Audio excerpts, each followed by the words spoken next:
സുഹൃത്തുക്കളെ, ഞാനിപ്പോൾ നിൽക്കുന്നത് വാഗമണ്ണിലെ തങ്ങൾപ്പാറയിലാണ്.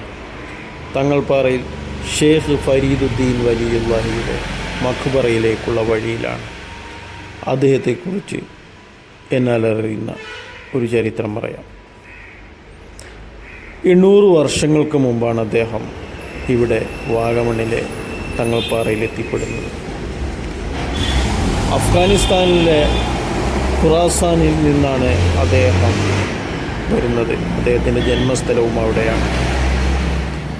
പല രാജ്യങ്ങളിലൂടെയും തൻ്റെ ആത്മീയ ജീവിതത്തിലൂടെ നടന്ന അദ്ദേഹം ഇന്ത്യയിലെ ബോംബെ, ഡൽഹി, പഞ്ചാബ്, രാജസ്ഥാൻ എന്നിവിടങ്ങളിലെല്ലാം അദ്ദേഹത്തിൻ്റെ സാന്നിധ്യമുണ്ടായിട്ടുണ്ട്.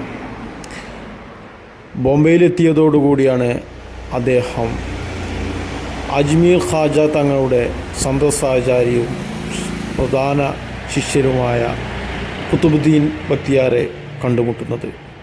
ആ സൂഫി വര്യനെ കണ്ടുമുട്ടുന്നതോടുകൂടി അദ്ദേഹം സൂഫിസത്തിലേക്കുള്ള വഴിയിലായി. സൂഫിസത്തിലേക്കുള്ള തൻ്റെ വഴിയിലൂടെ സഞ്ചരിച്ച അദ്ദേഹം കേരളത്തിൽ പൊന്നാനിയിൽ, തൊടുപുഴയിൽ, കാഞ്ഞിരമറ്റത്ത് എല്ലാം എത്തുന്നുണ്ട്. അങ്ങനെയാണ് വാഗമണ്ണിലും എത്തിയത്. വാഗമണ്ണിൽ അദ്ദേഹം ഏകാന്തവാസത്തിനു വേണ്ടി തിരഞ്ഞെടുത്തത് ഈ തങ്ങൾപ്പാറയിലായിരുന്നു.